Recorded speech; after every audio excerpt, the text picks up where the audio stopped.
It is the last week of May, which means school's out for the summer, or it will be soon for so many districts. With more time at home, you know that screen time can easily add up, impacting kids' mental health and overall well-being. Well, to help with that, a Central Ohio school district's rolling out a new online initiative.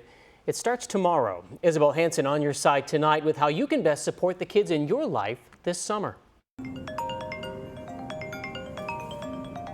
Summer's calling. So what's the answer to keeping kids happy and healthy? If mom and dad are working and kids spend more time where they're alone, we don't want students sitting alone at home, staring at a screen for hours upon hours. At Dublin City Schools, Superintendent Dr. John Marshausen sees a growing need to support families during the summer months. As students' screen time increases, their mental health risks also increase. To help find a safe balance, the district's rolling out a new digital initiative called Press Pause. Videos released twice a week will include tips and tricks for parents on how to get kids to disconnect. You'll hear from Dublin community members like Dawn Anderson-Butcher. What we know about that online space is that it's not always filled with lots of positive types of interactions for young people. Butcher's a mom of a recent Dublin grad and a social work professor at Ohio State. Kids spend a lot of time on their cell phones, and that time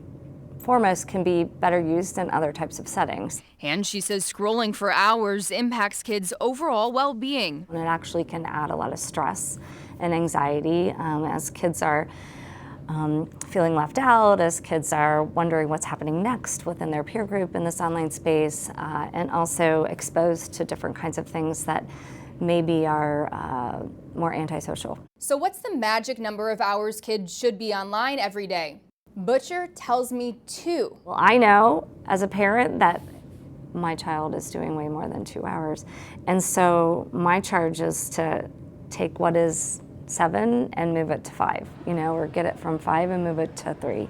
And the more and more we can reduce the time in this online forum in non-learning related experiences and replace it with alternative positive youth development and learning experiences, it's only going to add more value to our young people. It has to be hard, I'm sure, to cut back that time though.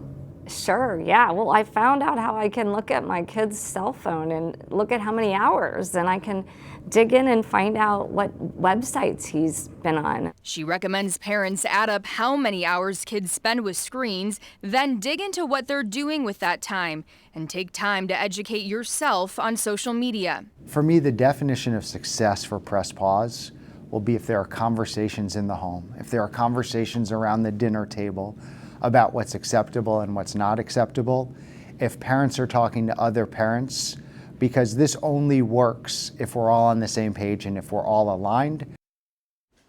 Isabel Hansen reporting for us tonight.